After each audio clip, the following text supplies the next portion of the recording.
엄마입니다. 이제 막 나이 60을 바라보고 있죠. 제가 이곳을 찾은 이유는요. 어쩌면 평범할지도 모르나 경험할 때마다 가슴 아픈 사연을 가지고 있기 때문입니다. 특별한 경험이나 기적 같았던 좋은 일을 풀어내려 왔다면 참 좋았을 것을 이렇게 시작부터 암울한 기운으로 글을 쓰는 게 아쉽네요.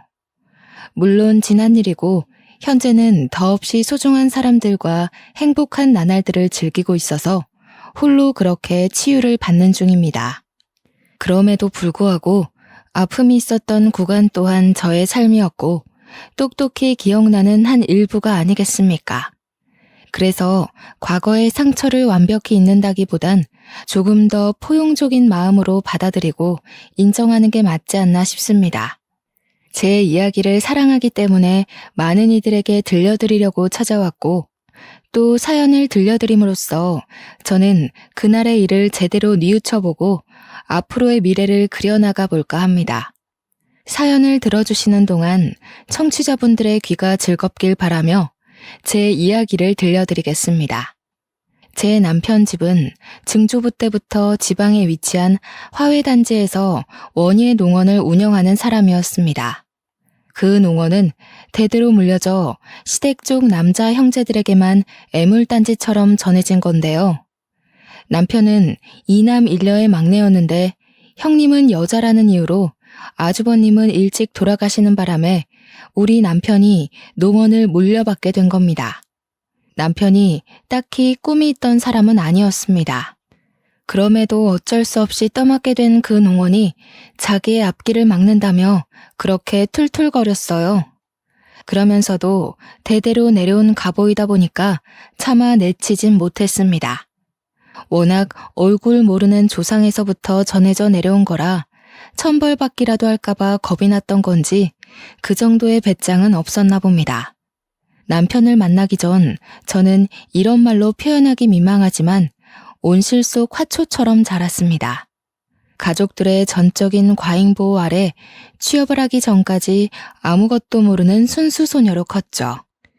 내 입으로 말하기 뻘쭘한 소문이 하나 있는데 주위에서 저만 보면 사람들이 예쁘다고 연예인이냐며 물을 정도 외모가 수려한 편이었습니다. 이건 엄마를 닮았기 때문인 것 같아요. 엄마가 저처럼 어릴 때부터 이웃들의 눈독에 시달며 살았다고 했거든요. 그랬다 보니까 제게는 연애의 기회도 결혼의 기회도 굉장히 흔하고 많았습니다. 결혼하기 전부터 인기가 많았으니까요. 그런데도 불구하고 저는 모태솔로였습니다. 제가 과잉보호를 받은 몸이라고 했잖아요. 친정에서도 자매들 중 엄마를 유독 많이 닮은 저를 귀하게 키워서 특히 친언니가 저에게 접근하는 남자들을 모조리 쳐냈습니다. 친언니는 거의 제 보디가드 수준이었어요.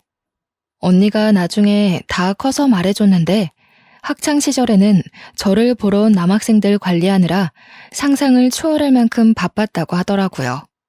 저는 몰랐고 모를 수밖에 없었습니다. 언니가 늘 저 몰래 그랬을 테니까요.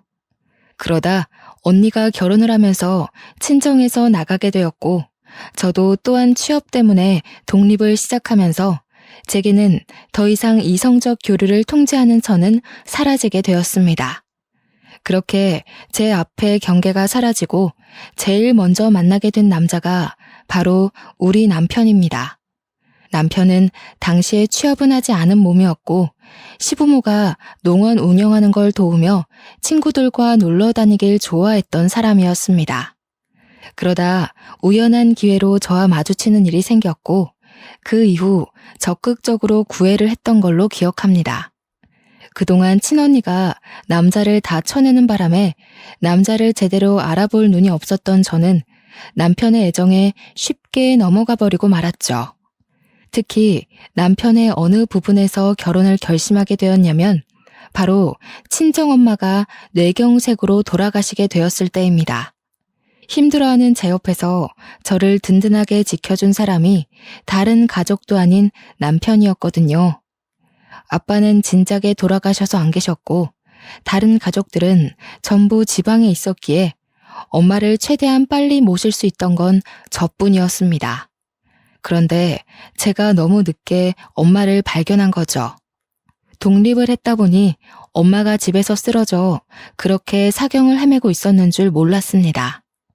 은옥 씨, 걱정 말아요. 제가 계속 옆에 있을 테니까 걱정 말고 편히 울어요. 어머님 병원비도 이미 제가 해결받으니까 아무것도 신경 쓰지 말고 은옥 씨는 어머니만 생각하세요. 남편이 가족이 당도하기 전까지 저의 수많은 자책과 괴로움을 든든하게 지켜주었다는 겁니다. 바로 이 점 때문에 남편과 결혼을 마음먹게 된 거죠. 이렇게 저를 살펴주는 사람과 결혼을 해야 한다고 당연하게 생각했습니다. 더 만나보지 않더라도 당시에 제 부모님을 이보다 더 신경 써줄 남자가 앞으로 없을 것 같다고 확신했거든요. 남편과 결혼을 하고 나서부터 저는 제 직장을 포기하고 남편과 같이 시부모 농원을 물려받았습니다. 저는 오히려 원래 하던 일보다 식물을 키우는 일에 더 재밌어서 만족스러웠어요. 남편의 것이 곧 제 것이기도 하기에 잘 키워서 더 번성하도록 만들고 싶었습니다. 제가 꽃을 이렇게나 좋아하는지 몰랐는데 남편 덕분에 적성을 찾은 셈이기도 했어요. 그래서 저는 원예 농원에서 공급받은 꽃들로 가까운 시내에 작은 꽃집을 따로 차렸습니다. 저랑 남편 사이에는 예쁜 딸 하나가 있었는데 우리 딸은 두 발로 걸어 다닐 수 있을 때부터 꽃 냄새를 맡고 컸어요. 그러니까 제가 늘상 딸을 데리고 농원과 꽃집만을 오갔다는 거죠.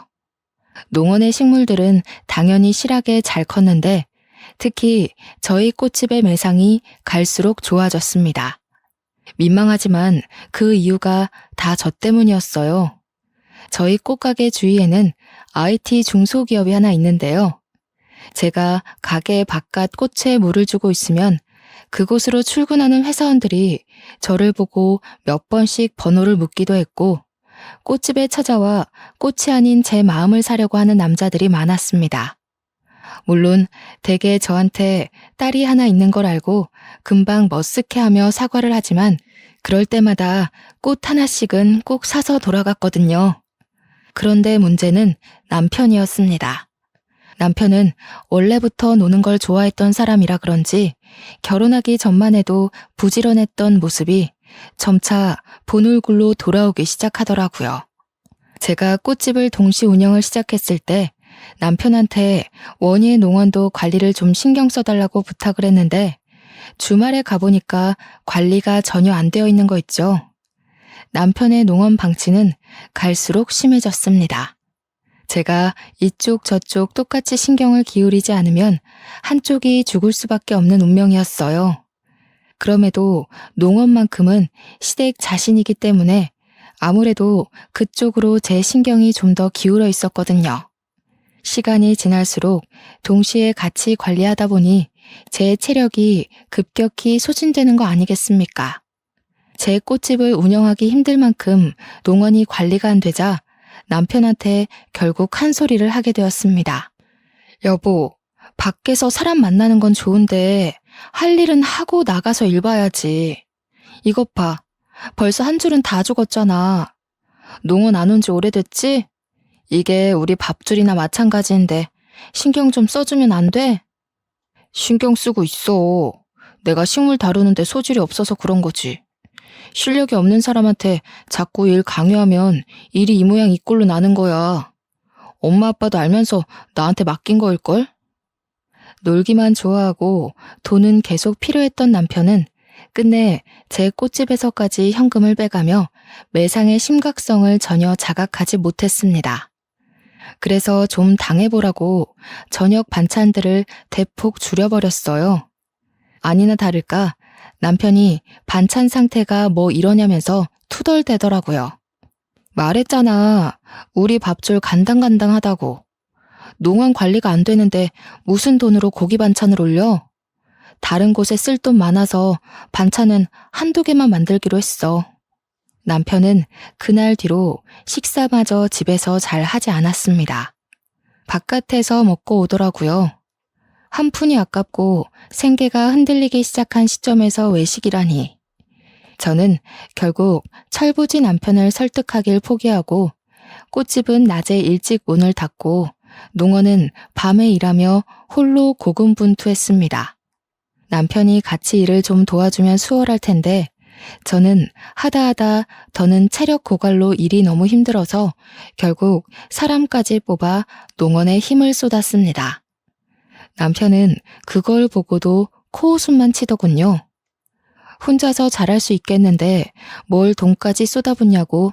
그럴 돈 있으면 자기 달라고 하는 거 아니겠습니까? 무시했지만 역시 사람을 쓰더라도 애까지 있는 입장에서 양쪽을 혼자 관리하는 건 너무 버거운 일이더라고요. 저는 3달 만에 단념하고 원예 농원만이라도 살리기 위해 꽃집은 접었습니다. 다른 남자들은 제가 유부녀인데도 관심을 주면서 만나고 싶어 하는데 남편은 정작 저한테 관심이 차차 사라졌어요.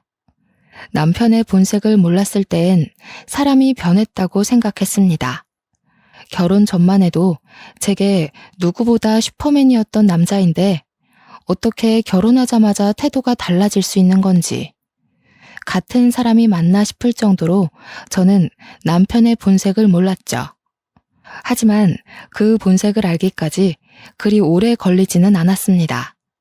시부모가 남편을 대하는 태도도 그렇고 한 번씩 남편 때문에 꽃집을 찾아왔던 남편 친구들을 보니 남편이 한량이라는 게 눈치가 채지더군요. 누굴 탓하겠습니까? 결혼을 너무 빠른 시일에 결심을 했던 제 탓이죠. 저도 일만 하고 스트레스 풀 때는 없이 쌓이기만 하다 보니 한 번은 열이 너무 받더라고요. 그래서 남편한테 하소연을 해본 적도 있었습니다. 나도 한때 잘 나가는 여자였어. 당신 이렇게 무시할 만한 여자 아니라고.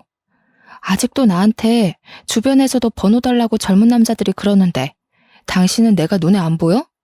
밖에 놀러만 다니고 왜 나를 외롭게 만들어? 아, 당신이 꽃같이 생기 넘치고 젊을 땐 죽어도 가지기 힘든 트로피 같은 존재라고 생각해서 그랬나 보지. 결혼하고 보니까 당신도 별거 없더라고. 지금 보면 점점 늙어가는 당신 외모가 연예인만큼 특출나게 이쁜 것도 아니고 성격도 그저 그래. 수더분하기만 한 게 약간 질린다고 해야 될까? 여자가 여우처럼 톡 쏘는 맛이 있어야지. 뭐라고? 지금 그게 와이프한테 할 소리야? 이렇게 변할 거면 그렇게 잘해주지 말았어야지. 나는 당신이 그 어떤 남자보다 내게 든든한 가족이 되어줄 거라고 믿었단 말이야. 남한테 내 인생을 거는 게 얼마나 큰 마음을 먹어야 되는지 알아? 세상에 나 좋다는 남자들 차고 넘치는데 그럼에도 고작 당신을 선택했던 건 단지 듬직함 때문이었어. 그래, 아직도 네가 꽃 같은 줄 아니까 그런 자만심을 보이는 거겠지. 남들이 이쁘다고 말하는 것도 다 당신 듣기 좋으라고 하는 말이야.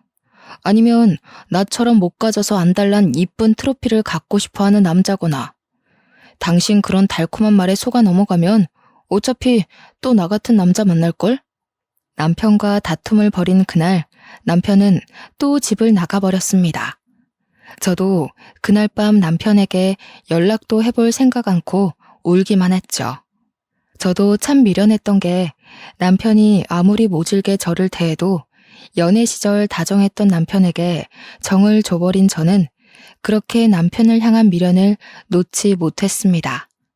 딸이 보기에도 제 삶이 참 비루해 보였나 봅니다.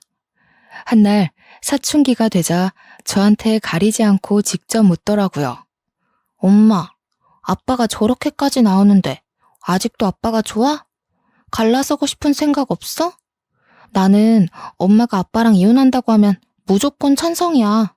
그리고 무조건 엄마 따라갈 거고. 이혼은 무슨, 아빠가 저래 보여도 뒤에서 엄마 다 챙겨줘. 그런 거 신경 쓰지 말고 너는 너 공부에만 집중해. 우리 딸 잘 되는 게 엄마한테 제일 큰 위안이야.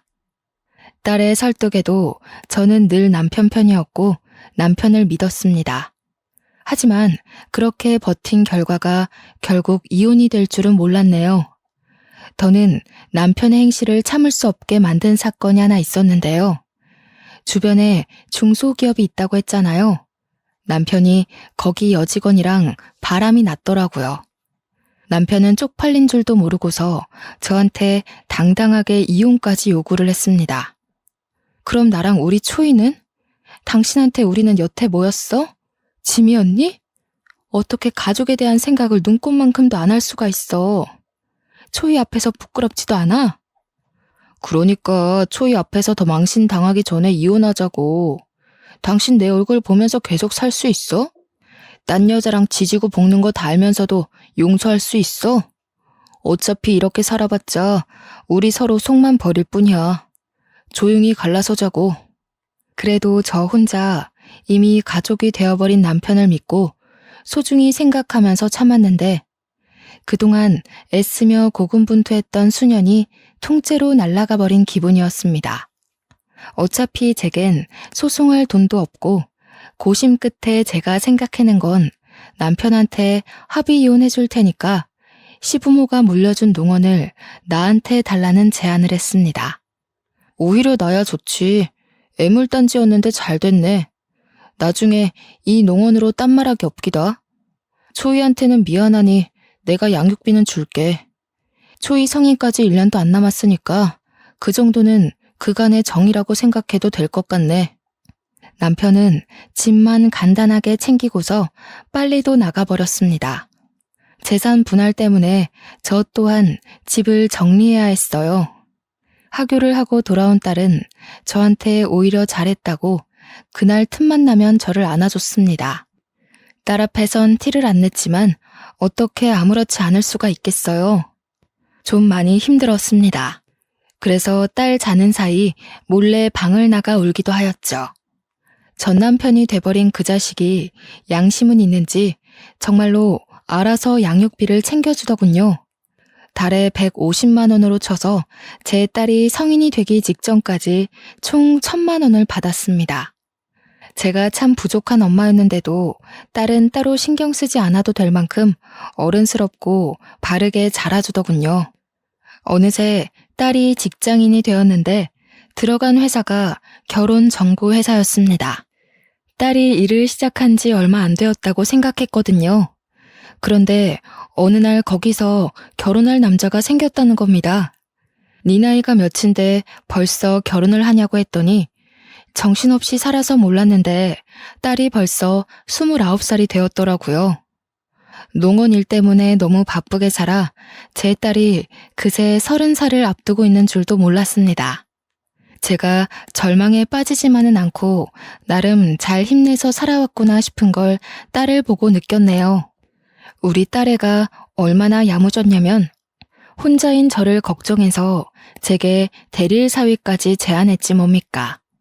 아유, 말도 안 되는 소리 하지 마라. 너희들 지내는데 불편하게 그 무슨 말이니. 혹시라도 정서방한테 그런 말해서 부담 주고 그러면 안 돼. 이미 남자친구는 오케이 했어. 시댁이랑은 아직 얘기해본 건 아닌데 남자친구 말로는 시댁 의견 신경 쓸 필요 없다고 하던데? 그냥 하는 소리지. 아무리 그래도 시댁에서 귀한 아들 남의 집 팔려가는 꼴을 내버려 두겠니? 일단 그런 건 결혼하고 나서 얘기하고 지금은 결혼 준비에만 신경 써. 저는 괜히 사위한테 피해가 될까봐 한사코 거절했는데 딸은 결코 그냥 하는 소리가 아닌 듯 했습니다. 제가 결정을 미루는 덕에 우선은 상견례 먼저 치르게 되었는데요. 그날 사돈댁을 처음 봤는데 우리 쪽도 바깥 사돈이 없고 사돈 쪽도 마찬가지인 것 같더라고요. 상견례 자리에 사부인이랑 사위만 달랑 나와 있었습니다. 물론 이 자리에 참석하기 전 사부인께서 별거 중에 있다고 딸한테 언질은 받았거든요. 바깥 양반이 바람이 나서 그렇다는데 아직 법적인 부부라 이혼 관계는 아니라고 했습니다. 바람났다는 바깥 사돈의 얘기에 문득 제 전남편의 기억이 나서 순간 언짢았는데 사부인이 저와 같은 처지의 여자라고 하니 금세 마음이 가고 편해지더라고요. 또 사부인 성격이 굉장히 쾌활하여 상견례 자리는 생각 외로 원활히 진행되었습니다. 딸이 결혼하고 나서 본격적으로 대릴 사위 제안을 다시 했지만 저는 그때 진심으로 딸을 앉혀두고 제 마음을 전했어요. 엄마가 언제까지 너를 붙잡고 살 거야. 엄마도 그만 엄마 인생 살고 너도 앞으로 네 가정을 위해서 네 인생을 꾸려가야지. 정 걱정되면 엄마 집에 일주일에 한 번씩 들려주면 되잖니. 그리고 사부인도 혼자던데. 너희 둘 다 엄마한테 붙어 있으면 사부인은 누가 봐줘? 내가 엄마를 두고 어떻게 혼자 가? 있던 사람이 없으면 그 빈자리가 얼마나 큰데. 옆에서 조잘대주는 사람 있어야 우리 엄마 기운내서 살아갈 사람이라는 거 내가 무엇보다 잘 아는데 어떻게 두고 가라고. 남편이 괜찮다고 했단 말이야. 같이 살면 안 될까? 엄마가 불편해서 그래. 딸이랑 사는 건 좋은데 아무리 딸이 사랑하는 사람이라지만 엄연히 남이지 않니. 마냥 아들 같다는 마음으로 24시간을 함께하는 건 좀 부담이 되네. 딸은 그제서야 제 제안에 납득을 하였습니다. 저와 떨어지는 것과 홀로 두는 걸 무척이나 속상해했지만 끝내 저의 뜻을 따라주었고 시댁으로 합가를 하게 되었죠. 그러자 딸이 그럼 남자라도 만나라고 자기 회사에서 최고로 좋은 남자 선별해 줄 테니까 맞선을 보라고 하는 거 아니겠습니까? 거절하면 또 엄마한테 붙어 살겠다고 할까봐 일단은 알겠다고 하고 딸을 진정시키느라 진땀 뺐어요. 그렇다고 딸이 정말로 남자를 소개시켜 줄지는 몰랐습니다. 사위와 딸이 힘보태서 함께 자리를 마련해 줬는데 나 부끄러워서 가기 싫었지만 사위가 직접 저를 데리러 오는 바람에 갈 수밖에 없었습니다. 그때 만난 남자의 첫인상은 그동안 배 나온 전 남편 때문에 남자에게 질려있던 저의 고정관념을 바사삭 깨주었는데요. 그는 저와 비슷한 동년배의 중년 남성이었고 자기 관리에 철저한 분인지 깔끔하게 수트 차림에다가 훤칠하기까지 했습니다. 좀 놀랐어요. 제가 당시 50대였던지라 제 나이대의 남성들 기준이 전 남편과 같았기에 전혀 기대 안 하고 왔거든요. 주책이겠지만 첫인상에서 벌써 오묘한 기분을 느꼈습니다. 오랫동안 식어있던 심장이 살아 움직이는 듯 했어요. 이성민이라고 합니다. 듣던 대로 참 미인이시네요. 젊을 때 인기 꽤 많으셨을 것 같은데 제가 감히 은옥 씨 성에 찰지 모르겠습니다. 그래도 오늘 시간만큼은 최선을 다해서 근사하게 모실 테니까 예쁘게 봐주셨으면 좋겠어요. 성민 씨의 말에 저는 제대로 된 소개를 하기도 전에 웃음이 새었습니다. 제가 남자 앞에서 또다시 웃을 수 있게 될 줄은 정말 상상도 못했네요. 성민 씨와 대화를 하다 보니 저는 성민 씨에게 더 마음의 문을 열 수밖에 없었는데요. 성민 씨가 이혼남이란 얘기는 사전에 들어서 알고 있었지만 저와 같은 상처가 있는 사람인지는 몰랐거든요. 전부인이 바람나는 바람에 이혼을 하게 되었고 전부인과 전부인의 상간남 때문에 하던 사업까지 망할 뻔했다고 하지 뭡니까. 나름대로 성민 씨는 그때가 꽤 큰 상처일 텐데 초면에 저한테 고백해준 그 용기가 저는 참 마음에 들었습니다. 저 또한 성민 씨에게 제 이야기를 털어놓음으로써 비슷한 아픔을 가지고 있다는 걸 알려줬어요. 그리고 남자에 대한 반감도 없지 않아 남아있다고도 솔직하게 밝혔죠.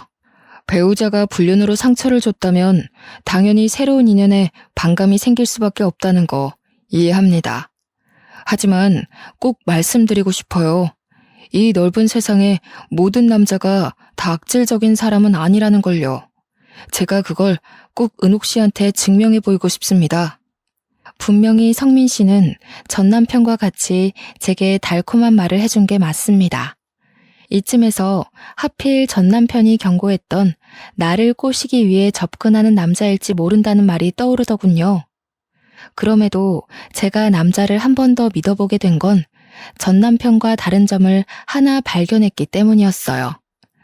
저한테는 전부인이 첫 여자였어요. 결혼 생활 한 1년 했는데 그 여자가 결혼 전만 해도 참 조신한 사람이었거든요. 그런데 결혼하고 나니 돌변하더라고요. 알고 보니 저와 결혼해서 돈 타먹으려고 접근한 거였지 뭐예요. 저와 닮아도 너무 닮은 상처를 가지고 있었기 때문에 성민 씨가 내민 손을 제가 잡았던 것 같습니다. 저희는 서로 낙오된 상처를 보듬어 주느라 시간 가는 줄 모르고 얘기를 했어요. 같은 아픔을 가졌다는 것 외에도 공통점이 너무 많더라고요. 전 남편이랑은 생활 습관부터 소비 습관 등등 같은 게 하나도 없었는데 이런 남자도 세상에 있을 수 있구나 싶은 생각이 들었습니다. 그게 마음이 잘 통한다는 시그널인 줄도 모르고 저희는 만남을 길게 지속해갔고 결국 성민 씨에게 청혼을 받게 되었죠. 제 인생 두 번째 남자였습니다. 성민 씨가 너무 괜찮은 사람이란 걸 알고 있고 만남을 이어온 지 4년이 되어도 한결같다는 거 압니다. 그러나 이미 전 남편한테 대인 것이 있기 때문에 또 같은 실수를 반복하는 꼴이 될까봐 선뜻 청혼에 응하기가 망설여지더군요. 그게 너무 표정으로 드러났나 봐요. 제 마음을 눈치챈 성민 씨는 제가 준비될 때까지 재촉하지 않고 1년을 더 기다려 주었습니다. 성민 씨의 일관된 마음 덕분에 저 또한 성민 씨에 대한 확신을 얻고 재혼을 결정하게 되었네요. 저희 기쁜 소식과 함께 딸에게도 기쁜 소식이 들려왔는데요. 바로 딸이 임신을 했다는 거 아니겠습니까? 너무너무 축하하지만 금세 걱정이 되더라고요. 눈에 넣어도 안 아플 딸이 앞으로 산모로서 감내해야 할 힘든 시간을 보내야 한다는 생각에 마음이 안 좋았습니다. 그때도 성민 씨가 제게 큰 의지가 되어 주었어요.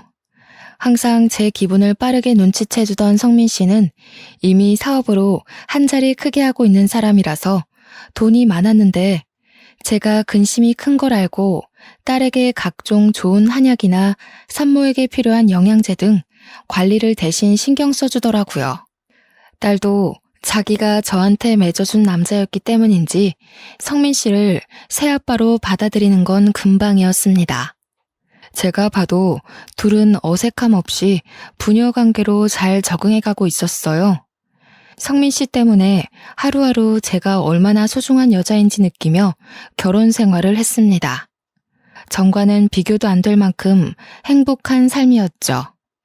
그러나 또 너무 건강하기만 하면 작은 돌부리에 걸려 넘어져도 크게 아프지 않습니까?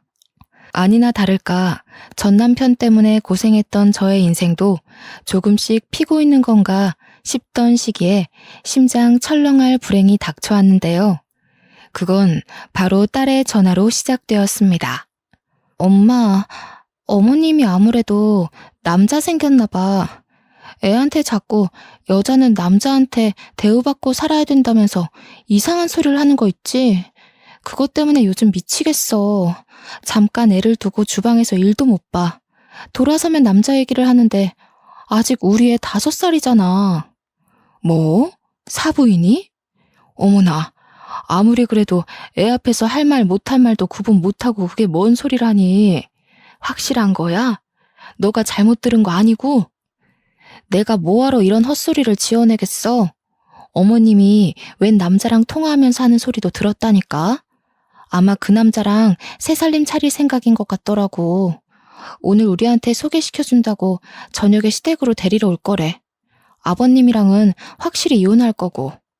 사부인을 본 건 상견례 이후로 한 번도 없었습니다. 제게 사부인은 그저 쾌활한 사람이었고 또 바깥사돈이 바람펴서 별거를 했다길래 사부인도 저처럼 상처 때문에 슬프게만 지내고 있을 거라 생각했어요.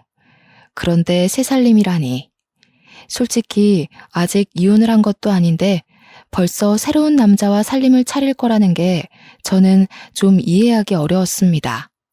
그리고 그날 저녁 딸에게서 온 전화는 저를 사부인 댁까지 찾아가게 만들었죠.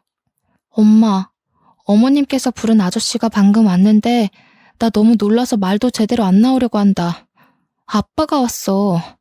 말도 안 된다고 생각할 수도 있지만 아빠가 맞아. 처음엔 잘못 들은 줄 알았습니다. 그런데 딸이 모르는 아저씨를 보고 그런 쉰소리를 할 리가 없지 않습니까? 딸이 아빠 얼굴을 알아볼 때쯤에 제가 이혼을 했기 때문에 딸의 말이 착각일 리는 더더욱 없었습니다. 딸 못지않게 놀란 저의 과거 트라우마가 다시 비집고 올라오면서 너무 불안해졌어요. 이걸 성민 씨에게 말하자 성민 씨가 먼저 나서서 저와 함께 당장 사부인 댁으로 향했습니다. 제가 집으로 들이닥치니 놀란 사부인이 영문도 모르고 서 있었는데 그 옆으로 정말 제 전남편이 함께 있는 거 아니겠어요? 내 인생으로 모자라 내 딸 인생까지 망치려고 개벌은 남 못 주고 아직도 이런 짓 하면서 살았니? 네가 뭘 하고 살든 내 알 바 아닌데 양심이 있으면 우리 앞에 다시는 나타나지 말았어야지. 무슨 낯짝으로 다시 얼굴을 드러내? 저는 전 남편한테 무작정 막말을 퍼부으며 제 딸을 보호했습니다. 그리고 그때 예상치 못한 일이 발생했는데요. 잠자코 저를 따라와줬던 성민 씨가 급발진하며 나서서 전 남편의 멱살을 잡는 거 아니겠습니까? 너 이 자식, 네가 여기 왜 있어? 또 누구 인생 망치려고 여기서 나타나? 네가 은옥 씨 전 남편이냐? 은옥 씨한테 상처 주면서까지 내 가정 파탄 내놓고 이제 와서 또 은옥 씨를 건드리겠다. 내가 너 다시 만나면 가만 안 둔다고 했지? 아씨 뭐야? 둘이 뭐야? 어쩌다가 이렇게... 나는 모르는 일이야. 두 사람이 이 집이랑 무슨 관련이 있는지도 모르고 온 거라고. 놀랍게도 제 전남편이 성민 씨의 전부인과 바람난 남자였더라고요. 성민 씨는 전남편을 상간남 소송과 사기죄로 고소하는 과정에서 얼굴 본 적이 있다고 했습니다. 전남편도 성민 씨의 얼굴을 보고 기억이 났는지 당황하면서 자기의 억울한 주장을 피력하더군요. 그러기도 잠시 금세 얼굴색 바꾸고는 뻔뻔하게 성민 씨와 저를 보고서 큰 소리로 비웃기 시작했습니다. 버림받은 처지끼리 들러붙어서 잘도 가정 이뤘나 보네. 초이는 어디에 내다 버렸대? 자식까지 버리면서 새 남자 만나고 싶었나 봐.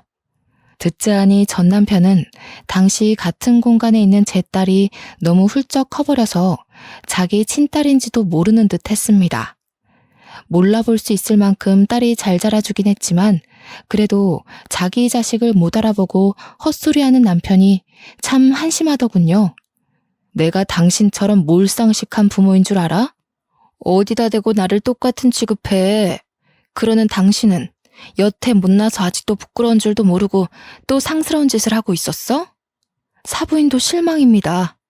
아직 이혼도 안 했다면서 저런 쓰레기 같은 남자를 만나서 살림 차릴 생각을 하다뇨.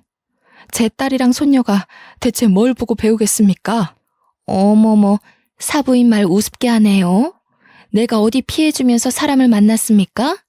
사실상 나는 이미 이혼을 한 몸이에요. 이렇게 홀로 산 지가 몇 년인데 함부로 얘기하지 말아요. 그리고 내 며느리랑 손녀가 뭘 못 배운다는 건데요. 내가 무슨 실수를 했다고. 나는요, 내 딸한테 더는 추접한 사람들 보여주기 싫거든요. 이미 망한 제 첫 결혼을 보여주는 것도 죄스러운데 더는 이런 부정행위 알게 하고 싶지 않다고요. 시어머니란 사람이 나이 한참 어린 며느리 앞에서 대체 뭐 하는 짓입니까? 저와 사부인의 말다툼에 잠자코 듣고 있던 전 남편은 제 딸의 얼굴을 유심히 살피더니 두 눈이 떨리기 시작하더군요. 그러다 곧 자신의 며느리가 될 여자가 제 친자식인 걸 알고 얼굴이 사색이 되었죠. 아니, 잠깐만. 그럼 아가씨가... 아니. 그럼 너가 초이란 말이니? 내 딸이라고? 말도 안 돼. 옛날에 그 촌스럽던 얼굴이 하나도 없는데 어떻게 이리... 그 더러운 입에 제 이름 올리지 마시죠. 저희 엄마랑 아빠더러 버림받은 사람끼리 나란히 잘 만났다고 하셨나요? 제가 보기에 끼리끼리 만난 건 그쪽이랑 어머님이 아닌가 싶은데요. 불륜을 숨쉬듯이 저지르는 사람끼리 참 잘 만나셨어요. 사이좋게 소송당하시면 되겠네요. 전 남편은 그대로 얼어붙었고 사부인은 소송이라는 말에 깜짝 놀라서 당황하는 것 같더니 곧 위자료 줄 돈이 없으니까 차라리 깜빵 보내라면서 우리한테 줄 돈 같은 거 없다고 떵떵거리더군요. 불륜이란 증거가 없다고 배째라는 식으로 말하고 있었습니다. 우기는 게 얼마나 전 남편과 똑같던지 웃음도 안 나왔어요. 증거가 있으면 소송하긴 편하겠다고 생각했는데 그 순간 듣고 있던 딸이 자기 시모에게 알겠다고 말하고 혹시 몰라서 몰래 휴대폰으로 녹음하고 있었다며 대담한 기질을 발휘해놨지 뭡니까. 심지어 그 목소리 녹음해놓은 걸 급하게 오고 있는 사위한테 발송했다고도 했습니다. 그래서 한바탕 난장판이 끝나가던 와중 사위가 도착해 또 한 번의 전쟁이 일었는데요. 사위 입에서 저는 제 사연보다 더한 사연을 듣게 되었습니다. 어머니, 너무 실망입니다. 정말 제가 모를 거라고 생각하셨어요? 자식들한테 아버지를 바람핀 불륜남 이미지 만들어 놓고 본인은 평생 떵떵거리고 살고 싶었나 본데 실패하셨네요. 며칠 전에 아버지한테서 연락받았습니다. 어머니가 불륜녀였다면서요? 어떻게 10년 넘게 저한테 거짓말을 하실 수가 있어요? 뭐라고? 네가 그 양반이랑 어떻게 연락을 했다는 거야? 그 양반한테 내가 니들 앞에 나타난 일 없게 하라고 돈까지 줬는데? 아버지 말대로 어머니가 틀린 게 맞네요. 아버지를 죽도록 원망하는 저를 보고 속으로 많이 비웃으셨겠어요. 자식들 다 속여가면서 불륜녀인 거 숨겨봤자 손바닥으로 하늘 가리는 겁니다. 오늘부로 저는 어머니를 죽을 때까지 보지 않을 거예요. 이제부터 자식은 없다고 생각하세요. 저 남자 데리고 가서 죽든 말든 혼자 알아서 사시라고요. 사위의 말에 사부인은 절망하며 자기 아들을 붙잡았고 뿌리치는 사위에게 넙죽 엎드리며 엄마가 잘못했다고 사정하기 시작했습니다. 전 남편은 자기 딸 앞에서 창피하기라도 한 건지 아무 말 없이 고개만 숙이고 있더군요. 전 남편이 저와 이혼한 뒤에 어디 나이트클럽에서 일을 했다는데 사장도 아니고 사장 밑에 뒤치다꺼리 하는 사람으로 있었다고 하더라고요. 성민 씨 얘기를 듣고 알았습니다. 과거 일로 단단히 화가 난 성민 씨는 제 남편을 경찰에 신고했고 나이트클럽을 고발하는 바람에 그곳에 형사들이 현장 수색까지 갔습니다. 전 남편 사업장은 마른 하늘의 날벼락식으로 수색을 당했는데 거기서 부정행위가 대거 발각이 되었지 뭡니까? 알고 보니 전 남편은 경찰들의 눈을 피해 불법 도박장 운영까지 하고 있었고 그 나이트는 불륜의 메카로 유명한 곳이었습니다. 많은 남녀가 불륜을 밥 먹듯이 하러 드나들던 곳이더라고요. 전 남편 때문에 거기 사장까지 전 남편이랑 손잡고 깜빵 가게 된 거죠. 게다가 전 남편은 위자료 때문에 형량이 훨씬 더 늘어났고 시모 또한 정말 위자료 갚아줄 돈이 없어서 교도소를 갈 수밖에 없는 사정이었습니다. 그렇게 난리도 아닌 난리를 겪고 나니 문득 딸의 마음이 걱정되더라고요. 저는 딸에게 전 남편의 못난 모습을 대신 사과했습니다. 혹시라도 친부의 망가진 모습 때문에 딸 마음이 속상하진 않을까 싶어서 위로하려고 했죠. 그런데 딸은 제 생각보다 더 강인한 아이더라고요. 엄마는 괜찮아? 나는 피 섞였다고 무조건 아빠로 모셔야 된다고 생각 안 해. 진작에 친부 같은 거 잊은 지 오래야. 그리고 내가 친부를 기억하면 새아빠 입장에서 얼마나 속상하겠어. 나는 지금 엄마 옆을 지켜주는 아빠가 더 중요해. 개버릇 못 고치는 그런 아저씨 말고. 엄마가 알아서 다 처리했어야 하는 건데 너한테 2번이나 그런 꼴 보게 해서 그러지. 그나저나 사돈댁이 풍비박산 난 꼴이라 어쩐다니? 정서방 마음도 안 좋을 것 같은데. 남편이랑 상의했는데 아버님 모시고 지내기로 했어. 아버님께서 혼자 뱃일하면서 외롭게 사셨더라고. 이제부터라도 모시면서 남편이랑 아버님이랑 잘 지내보려고. 아버님이 우리 딸 엄청 예뻐해. 뱃일하면서 버신 돈으로 계속 애 장난감 사준다니깐. 어머나, 좋은 분 같아서 정말 다행이다. 엄마도 언제 한번 시간 되면 바깥 사돈한테 인사드리러 가야겠어. 혼자서 자식들한테 미움까지 받고 얼마나 억울하셨겠니? 네가 좀 신경 써서 잘해드려라. 당연하지. 엄마야말로 내 걱정 그만하고 새아빠랑 잘 지내기로 약속해. 나 진짜 새아빠 없었으면 어쩔 뻔했어? 내가 엄마 걱정 덜고 편히 지낼 수 있는 것도 다 새아빠 덕분이야. 아빠, 우리 엄마 계속해서 잘 좀 부탁드려요. 그럼 당연하지. 네 엄마한테는 내가 아직도 해주고 싶은 게 많아. 하루가 모자라서 매일매일 바쁘거든. 그러니까 초이도 엄마 보고 싶으면 아빠한테 허락받고 만나. 성민 씨의 농담 섞인 말에 딸이 키들거리면서 즐거워했습니다.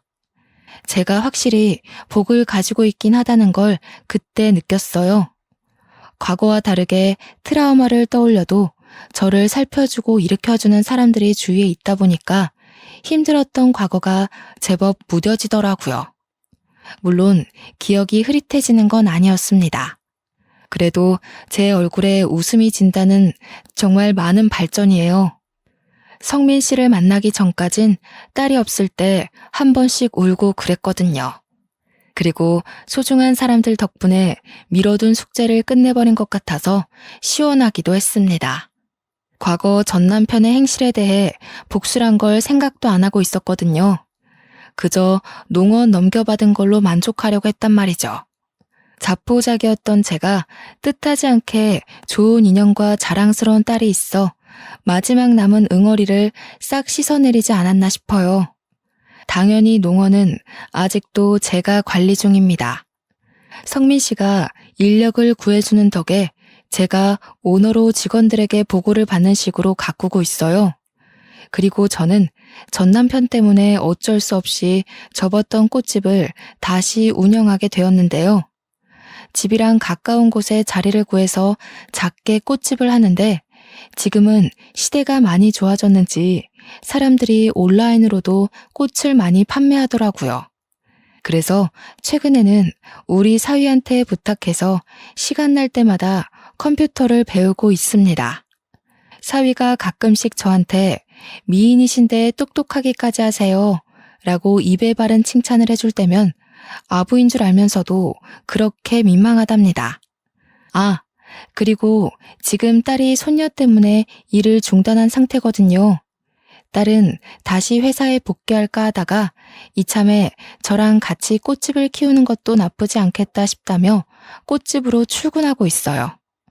저야 손녀를 매일 볼 수 있으니까 좋다만 딸의 훌륭한 경력을 괜히 단절시키는 것 같아서 미안하더라고요.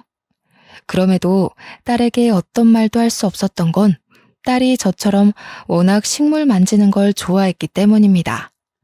저와 똑 닮은 딸을 보고 있자니 마치 제 젊은 시절이 떠오르지 뭡니까? 딸이 꽃꽂이를 하면서 저렇게 예쁘게 웃을 수 있는 건 그 일을 하면서 정말 행복하기 때문이란 걸 알고 있어요. 그래서 말리지 못했습니다. 그래도 딸이 워낙 똑똑하게 일을 잘하는지라 매출이 급속도로 오르고 있네요. 딸은 딸대로 저는 저대로 급여를 두둑히 챙기고 있는 실정입니다. 제게 일어난 과거의 일들은 당연히 반길 수 있는 추억이 아니란 걸 아주 잘 알고 있습니다. 그때의 기억이 한 번씩 저를 후회하게 만들기도 하니까요. 그럼에도 제가 인사말에 제 이야기를 사랑한다고 말했던 것은 이 모든 걸 지금의 행복까지 오기 위한 과정이었다고 생각하기 때문입니다. 상처는 스스로가 생각하기 나름인 것 같아요. 힘든 시간을 결국 나의 과정으로 보고 포기하지 않는다면 반드시 원하는 결과에 도달하는 내가 되어 있을 거라고 확신할 수 있습니다. 당연히 그게 어떤 모양으로든 꼭 행복할 거라고 믿어야 된다는 건 전제로 깔아야 한다는 거 아시죠? 주위에서 주는 아픔이 너무 크더라도 거기서 당장 나은 삶으로 탈바꿈 되길 원하는 건 사실상 불가능하다고 봅니다. 제가 아픔을 얻기까지 해도 그만한 기간이 있었을 거잖아요. 생채기 하나 없던 시절로 돌아가기 위한 갱생 시간은 좀 진득하게 인내해야 한다는 걸 꼭 알아주세요. 그렇다면 결과는 반드시 예쁜 꽃을 피우게 될 겁니다. 사연을 쓰면서도 저는 더 이상 트라우마를 느끼지 않았습니다. 그때의 기억이 오히려 하나의 장면으로 사진처럼만 지나갈 뿐이네요. 그래서 저는 저를 밝히는 이 시간 또한 즐거웠다고 말씀드리고 싶습니다. 청취자분들도 제 사연을 듣고 꼭 희망을 가졌으면 좋겠어요. 그럼 여러분 모두 꽃길까지 힘내서 걸어가시길 응원하겠습니다. 감사합니다.